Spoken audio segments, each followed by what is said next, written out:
ಚಿನ್ನ ಕೊಳ್ಳಂಗಿಲ್ಲ ಮುಟ್ಟಂಗಿಲ್ಲ ಆ ಪರಿಸ್ಥಿತಿಗೆ ಚಿನ್ನದ ರೇಟ್ ಬಂದು ನಿಂತಿದೆ. ಬರೋಬ್ಬರಿ 10 ಗ್ರಾಂ ಚಿನ್ನಕ್ಕೆ ಈಗ 1 ಲಕ್ಷ ಗಡಿ ದಾಟಿದೆ. ಬಂಗಾರಕ್ಕೂ ಭೂಮಿ ಬೆಲೆ ಬಂತು. ಭೂಮಿ ತೆಗೆದುಕೊಳ್ಬೇಕಾದ್ರೆ ಯೋಚನೆ ಮಾಡೋರು ಅಯ್ಯೋ ಇಷ್ಟಾಯ್ತು ಅಂತ. ಈಗ ಬಂಗಾರ ಕೊಳ್ಳೋ ಸಂದರ್ಭದಲ್ಲೂ ಕೂಡ ಈ ರೀತಿ ಪೀಕು ರೇಟ್ ಹೋಗುತ್ತೆ ಅಂತ ಯಾರೂ ಕೂಡ ಭಾವಿಸಿರಲಿಲ್ಲ. ದಿನೇ ದಿನೇ ಗಗನಕ್ಕೇರ್ತಾನೇ ಹೋಗ್ತಾ ಇದೆ ಬಂಗಾರದ ಬೆಲೆ. ಹಳದಿ ಲೋಹದ ದರದಲ್ಲಿ ಐತಿಹಾಸಿಕ ದಾಖಲೆಯಾಗಿದೆ. ಇನ್ನೂ ಕಡಿಮೆ ಆಗೋ ಪ್ರಶ್ನೆಯೇ ಇಲ್ಲ, ಇನ್ನೂ ಏರಿಕೆ ಆಗ್ತಾನೆ ಇರುತ್ತೆ ಅನ್ನುವಂತಹ ಲೆಕ್ಕಾಚಾರ ಈ ಮೂಲಕವಾಗಿ ಗೊತ್ತಾಗ್ತಾ ಇದೆ. 1 ಲಕ್ಷ ಗಡಿ ದಾಟಿಯಾಗಿದೆ ಬಂಗಾರದ ಬೆಲೆ. ಅಕ್ಷಯ ತೃತೀಯ ಇದೆ, ಮದುವೆ ಸಂಭ್ರಮ ಇದೆ, ಇದೆಲ್ಲದಕ್ಕೂ ಕೂಡ ಈಗ ಗೋಲ್ಡ್ ಸಿಕ್ಕಾಪಟ್ಟೆ ಭಾರವಾಗ್ತಾ ಇದೆ. ಸಂಭ್ರಮಕ್ಕೆ ಗೋಲ್ಡ್ ಶಾಕ್ ಕೊಟ್ಟಿರೋದು ಇಲ್ಲಿ ಸ್ಪಷ್ಟವಾಗ್ತಾ ಇದೆ. ಯಾಕಂದರೆ 1 ಲಕ್ಷ ದಾಟುತ್ತೆ, ಯಾವಾಗ ಆಗಬಹುದೋ ಏನೋ ಅನ್ನುವಂಥ ಲೆಕ್ಕಾಚಾರ ಆಯಿತು, ಆಗೇ ಬಿಟ್ಟಿದೆ. ಸೊ GST ಎಲ್ಲ ಸೇರಿಸಿ ಈಗ 1 ಲಕ್ಷ ಕ್ರಾಸ್ ಆಗುತ್ತೆ. 3% GST ಇರೋದ್ರಿಂದ ಸದ್ಯ 98,900 ರೂಪಾಯಿ ಏನೋ ಇದೆ 10 ಗ್ರಾಮ್ ರೇಟ್ಗೆ. ನಿನ್ನೆ ಅಷ್ಟೇ ಅಸೋಸಿಯೇಷನ್ನ ಗೋಲ್ಡ್ ದರ ಏನಿದೆ ಅನ್ನೋದನ್ನು ರಿಲೀಸ್ ಕೂಡ ಮಾಡಿದರು. ಟ್ರಂಪ್ ಅಧ್ಯಕ್ಷತೆಯನ್ನು ವಹಿಸಿಕೊಂಡ ನಂತರದಲ್ಲಿ ಟಾರಿಫ್ ಯುದ್ಧವನ್ನು ಆರಂಭ ಮಾಡಿದರು. ಅದಾದ ನಂತರದಲ್ಲಿ ಪೀಕಕ್ಕೆ ಹೋಗೋದಕ್ಕೆ ಆರಂಭ ಆಯಿತು. ಮಧ್ಯದಲ್ಲಿ ಒಂದು ದಿನ ಅಷ್ಟೇ ಒಂಚೂರು ಕಡಿಮೆ ಆಗಿತ್ತು. ಎಲ್ಲರೂ ಏನು ಅಂದ್ಕೊಂಬಿಟ್ರು, ಹಿಂಗೆ ಕಡಿಮೆ ಆಗಿಬಿಡುತ್ತೆ, ಆಮೇಲೆ ನಾವೆಲ್ಲ ತೊಗೊಂಬಿಡೋಣ ಅಂತ. ಅದಾಗಿ ವೆರಿ ನೆಕ್ಸ್ಟ್ ಡೇ ಮತ್ತೆ ಏರೋಕ್ಕೆ ಶುರು ಆಯ್ತು ನೋಡಿ. ಈಗ ಬಂದು 1 ಲಕ್ಷಕ್ಕೆ ನಿಂತಿದೆ. 24 ಕ್ಯಾರೆಟ್ ಚಿನ್ನದ ಬೆಲೆ ಈಗ ಬರೋಬ್ಬರಿ 1,01,350 ರೂಪಾಯಿ ಆಗಿಬಿಟ್ಟಿದೆ. 24 ಕ್ಯಾರೆಟ್ ಚಿನ್ನದ ಬೆಲೆ 1 ಲಕ್ಷ ಕ್ರಾಸ್ ಆಯಿತು. ಸೊ ಯಾವಾಗ ಆಗಬಹುದು ಅಂತಿದ್ರು, ಆಗೇ ಬಿಟ್ಟಿದೆ ನೋಡಿ. ಇನ್ನು ಕೊಳ್ಳೋದ್ರ ವಿಷಯವಾಗಿ ಚೌಕಾಸಿ ಮಾಡಬೇಕಷ್ಟೇ. 22 ಕ್ಯಾರೆಟ್ ಚಿನ್ನದ ಬೆಲೆ 92,900 ರೂಪಾಯಿ ಇದೆ. ಇದು 22 ಕ್ಯಾರೆಟ್ನ ಚಿನ್ನ. ಇದು ಗೋಲ್ಡ್ ಅಸೋಸಿಯೇಷನ್ನೇ ಪ್ರಕಟ ಮಾಡಿರುವಂತಹ ರೇಟ್ನ ಒಂದು ಪಟ್ಟಿ. ಸೊ ಅದರ ಆಧಾರದ 22 ಕ್ಯಾರೆಟ್ನ ಚಿನ್ನ ಈಗ 92,900 ರೂಪಾಯಿ ಇದೆ.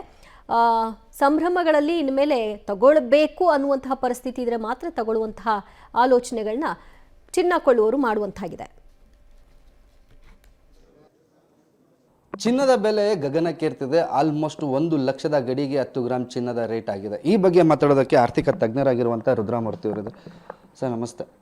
ನಿನ್ನೆ ಶನಿವಾರಪೇಟೆಯಲ್ಲಿ ರೇಟ್ ನೋಡಿದ ತಕ್ಷಣ ಎಲ್ರಿಗೂ ಶಾಕ್ ಆಗ್ತಿದೆ. ಯಾಕಂದರೆ almost 24 carrot gold 1 lakh reach ಆಗಿದೆ. 99,00,000ವರೆಗೂ ಹೋಗಿದೆ. ಇನ್ನು ಕೆಲವೇ ದಿನಗಳಲ್ಲಿ ಅದರ ರೇಟ್ ಇನ್ನೂ ಜಾಸ್ತಿ ಆಗ್ಬೋದು. ಮೊದಲ ರಿಯಾಕ್ಷನ್ ಸರ್ ಈ ಚಿನ್ನದ ಬೆಲೆ ಇಷ್ಟ ಆಗೋದಕ್ಕೆ? ನೋಡಿ, ಅಂತಾರಾಷ್ಟ್ರೀಯ ಮಾರುಕಟ್ಟೆಯನ್ನು ನಾವು ನೋಡೋದಾದರೆ ಆರ್ಥಿಕ ಹಿಂಜರಿತ ಖಂಡಿತವಾಗ್ಲೂ ಅಮೇರಿಕ ಆಗಿದೆ. ಅದರ ಜೊತೆಗೆ ಯುರೋಪಿಯನ್ ರಾಷ್ಟ್ರಗಳಾಗಿರ್ಬೋದು, ಚೈನಾ ಆಗಿರ್ಬೋದು, ಇದು ಯಾವುದೂ ಕೂಡ ಗ್ರೋತ್ ಪಾತಲ್ಲಿ ಇಲ್ಲ. ಎಲ್ಲವೂ ಕೂಡ ಡೌನ್ವರ್ಡ್ ಮೂವಲ್ಲಿದೆ. ಯಾವಾಗ ಆರ್ಥಿಕ ಹಿಂಜರಿತ ಆಗುತ್ತೋ ಅವಾಗ ಎಲ್ಲ ಟೈಮಲ್ಲೂ ಕೂಡ ಚಿನ್ನದ ಬೆಲೆಗಳಲ್ಲಿ, ಬೆಳ್ಳಿ ದರಗಳಲ್ಲಿ ಏರಿಕೆಯನ್ನು ನಾವು ಕಾಣ್ತೀವಿ. ಈಗೇನು ಹತ್ತತ್ರ 1 ಲಕ್ಷ ರೂಪಾಯಿಗೆ 24 ಕ್ಯಾರೆಟ್ ಚಿನ್ನ ತಲುಪ್ತಾ ಇದೆ. ಲಾಸ್ಟ್ 1 ವರ್ಷದಲ್ಲಿ ತಾವು ನೋಡೋದಾದರೆ ಚಿನ್ನದ ಬೆಲೆಗಳಲ್ಲಿ 40% ಏರಿಕೆಯನ್ನು ಕೇವಲ ಒಂದೇ 1 ವರ್ಷದಲ್ಲಿ ನೋಡಿದ್ದೀವಿ. ಅದೇ ಥರ ಕಳೆದ 2 ವರ್ಷದಲ್ಲಿ ತಾವು ನೋಡೋದಾದರೆ ಚಿನ್ನದ ದರಗಳಲ್ಲಿ ಹತ್ತತ್ರ 2 ವರ್ಷದಲ್ಲಿ 66% ಏರಿಕೆಯನ್ನು ನಾವು ಕಾಣ್ತಾ ಇದ್ದೀವಿ. ಇಂಥ ಏರಿಕೆ ದಾಖಲೆ ಪ್ರಮಾಣದ ಏರಿಕೆ ಆಗಿದೆ. ಸೊ ಹಾಗಾಗಿ ಇಲ್ಲಿಂದ ಚಿನ್ನ ಇನ್ನೊಂದು 50% ಏರಿಕೆ ಈ ವರ್ಷ ಕೊಡ್ಬೋದಾ ಅಂದರೆ ಕೊಡುವ ಸಾಧ್ಯತೆ ಇದೆ. ಆದರೆ ಆಲ್ರೆಡಿ 40% ಒಂದೇ 1 ವರ್ಷದಲ್ಲಿ ಚಿನ್ನ ಆಲ್ರೆಡಿ ಹೋಗಿರೋದ್ರಿಂದ ಮುಂದಿನ ದಿನಗಳಲ್ಲಿ ಭಾರೀ ಪ್ರಮಾಣದ ಏರಿಕೆಯನ್ನು ಖಂಡಿತವಾಗ್ಲೂ ನಿರೀಕ್ಷಿಸೋದಕ್ಕಾಗೋದಿಲ್ಲ. ಅದೇ ರೀತಿ ಇಳಿಕೆ ಆದರೂ ಕೂಡ ಚಿನ್ನದ ದರಗಳಲ್ಲಿ 85,000 ಗಡಿಯರ ಕೆಳಗಡೆ ಬಂದ್ಬಿಡುತ್ತೆ ಚಿನ್ನ, ಅದು ಕೂಡ ಖಂಡಿತವಾಗ್ಲೂ ನಂಬೋದಕ್ಕಾಗೋದಿಲ್ಲ. ಸೊ ನನ್ನ ಪ್ರಕಾರ ಈ ವರ್ಷ 5-10% ರಿಟರ್ನನ್ನು ಚಿನ್ನ ಕೊಡ್ಬೋದು. ಬೆಳ್ಳಿ ಇನ್ಫ್ಯಾಕ್ಟ್ ಚಿನ್ನಕ್ಕೂ ಜಾಸ್ತಿ ರಿಟರ್ನನ್ನು ಕೊಡುವ ಸಾಧ್ಯತೆ ಇದೆ. ಯಾಕೆ ಅಂದರೆ ಕಳೆದ 1 ವರ್ಷದಲ್ಲಿ ಚಿನ್ನ 40% ಏರಿಕೆ ಕೊಟ್ಟಿದ್ರೆ ಬೆಳ್ಳಿ ಕೇವಲ 16-17% ಏರಿಕೆಯನ್ನು ಕಳೆದ 1 ವರ್ಷದಲ್ಲಿ ಕೊಟ್ಟಿದೆ. ಅದೇ ಥರ 2 ವರ್ಷಕ್ಕೆ ತಾವು ಕಂಪೇರ್ ಮಾಡೋದಾದರೆ ಚಿನ್ನ 66% ರಿಟರ್ನನ್ನು 2 ವರ್ಷದಲ್ಲಿ ಕೊಟ್ಟಿದ್ರೆ ಬೆಳ್ಳಿ ಕೇವಲ ಒಂದು 30-35% ರಿಟರ್ನನ್ನು ಕೊಟ್ಟಿದೆ. ಹಾಗಾಗಿ ಹೂಡಿಕೆ ದೃಷ್ಟಿಯಿಂದ ಯಾರ್ಯಾರು ನೋಡ್ತಾ ಇದ್ದೀರಾ, ನೀವು ಬೆಳ್ಳಿಯಲ್ಲಿ ಹೂಡಿಕೆ ಮಾಡೋದು ಉತ್ತಮ ಚಿನ್ನದ ಬದಲಾಗಿ. ಹಾಗೂ ಯಾರ್ಯಾರು ಚಿನ್ನವನ್ನು ಖರೀದಿ ಮಾಡಬೇಕು ಅಂತ ನೋಡ್ತಾ ಇದ್ದೀರಾ, ನೆಕ್ಸ್ಟ್ ಇನ್ನೊಂದು 5-6 ತಿಂಗಳಲ್ಲಿ ಚಿನ್ನದ ದರಗಳಲ್ಲಿ ಕೆಳಗಡೆ ಏನಾನ ಇಳಿಕೆ ಬಂದರೂ ಕೂಡ 85,000 ಗಡಿಯನ್ನು 10 ಗ್ರಾಮ್ ಚಿನ್ನ ಖಂಡಿತ ಅದರ ಕೆಳಗಡೆ ಬರುವ ಸಾಧ್ಯತೆ ಇಲ್ಲ. ಇಲ್ಲೇ ಸ್ಟೇಬಲ್ ಆಗಿರುತ್ತೆ. ಅದರ ಒಂದು ಖಂಡಿತವಾಗ್ಲೂ ಗ್ಯಾಪ್ನ ಇಟ್ಕೊಳ್ಳಿ. 40% ಏರಿಕೆಯನ್ನು 1 ವರ್ಷದಲ್ಲಿ ಚಿನ್ನ ಕೊಟ್ಟಿರೋದ್ರಿಂದ ಇಲ್ಲಿಂದ ಭಾರಿ ಪ್ರಮಾಣದ ಏರಿಕೆಯನ್ನು ನಿರೀಕ್ಷಿಸೋದು ಒಳ್ಳೆಯದಲ್ಲ. ಮತ್ತಷ್ಟು ಮಾಹಿತಿ ಕೊಡ್ತಾರೆ ನಮ್ಮ ಪ್ರತಿನಿಧಿ ಮಾರುತಿ. ಈಗ 1,00,000 ಕ್ರಾಸ್ ಆಗಿದೆ. ಈ ಹಿಂದಿನ ಗ್ರಾಫ್ ಅನ್ನ ಗಮನಿಸ್ತಾ ಬಂದಾಗ ಇಳಿದದಕ್ಕಿಂತ ಹೆಚ್ಚಾಗಿದ್ದೇ ನಾವು ನೋಡ್ತಾ ಬಂದಿದ್ದೀವಿ. ಮುಂದೆ ಇಟ್ಕೊಳ್ಬಹುದಾ ನಿರೀಕ್ಷೆ? ರುದ್ರಮೂರ್ತಿ ಹೇಳ್ತಿರೋ ಹಾಗೆ ಕಮ್ಮಿ ಆಗಬಹುದು. ಈಗ ಜನಕ್ಕೆ ಹೆಂಗಾಗಿದೆ ಅಂದ್ರೆ 10-15 ಸಾವಿರ ಕಡಿಮೆ ಆದ್ರೂ ಸಾಕಪ್ಪ ಅನ್ನುವಂಥ ಚಿಂತೆ ಆಗತ್ತಂತ. ಏನ್ ಕತೆ?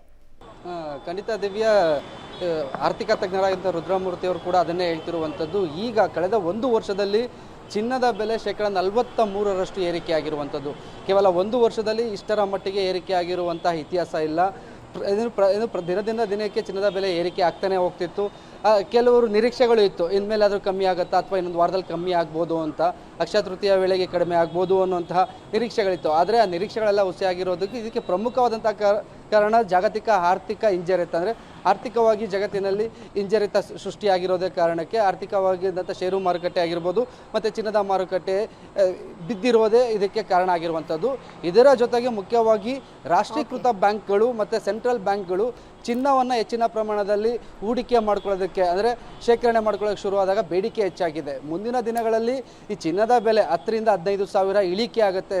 ಈಗೇನು 43% ಆಗಿದೆ, ಆ ರೀತಿ ಆಗುವಂಥ ಸಾಧ್ಯತೆ ತೀರಾ ಕಡಿಮೆ ಇದೆ. 10,000-15 ಸಾವಿರ ಇಳಿಕೆ ಅಂದರೆ 80,000-85 ಸಾವಿರಕ್ಕೆ ಬರುವ ನಿರೀಕ್ಷೆ. ಥ್ಯಾಂಕ್ ಯು ನಿಮ್ಮೆಲ್ಲ ಮಾಹಿತಿಗೆ.